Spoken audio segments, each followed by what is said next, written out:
北埔乡有一家客家菜包非常有名，除了坚持纯手工制作之外，业者还发明艾草、金桔等不同的口味。艾草、金桔这些口味是60多岁的彭正南的新创意。每粒菜包都按照传统的方式，在底下放一片柚子树叶，最后一笼一笼放进这个有100多年历史的蒸笼里吹。用个阿鲁米的吹哦，就个水气个底下水包多就是安模式。其他食物吹的吼，冇个水分，冇个水气个底下个，同班每家食物10多元，所以吹以外办法不行。喜欢吃菜包的游客到了这里，总会多带几包回家。这里面的馅也不错，外面皮也很 Q 啊。原本很简单的菜包，用曾祖父时代流传下来的蒸笼吹出的独特的口味。彭正南说，这大概可以算是祖先的古老智慧吧。民视新闻叶新凯新竹报道。身为新竹客家人的画家林正阳，常常利用星期假日用油画把客家的景物真实的描绘下来。这几只在水池上飞舞的天鹅，在林正阳的笔下栩栩如生。出身新竹客家庄的林正阳，喜欢用笔画下他对客家景物的思念。像北埔啦，或者青岛林哦，像头前海啦哈，还有像背美浓的风景啦哈，因为特别的客家一种特色。林正阳说，光线对油画来说是最高难度。像係嗰個北埔客家莊嘅種圖，我都會嘅光線哈，嘅國土哈，我差不多只有2-3年。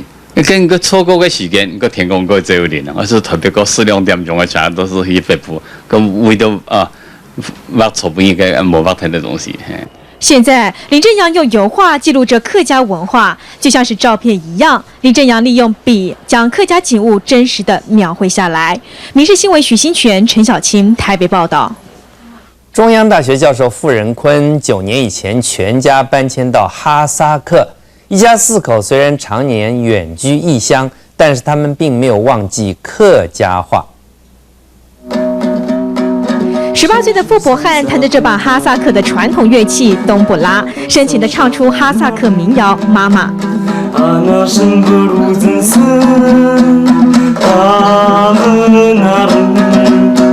妈妈这首歌是指哈萨克的土地，而当地的美景正如同23岁的傅心怡画中的油画一样，四季分明。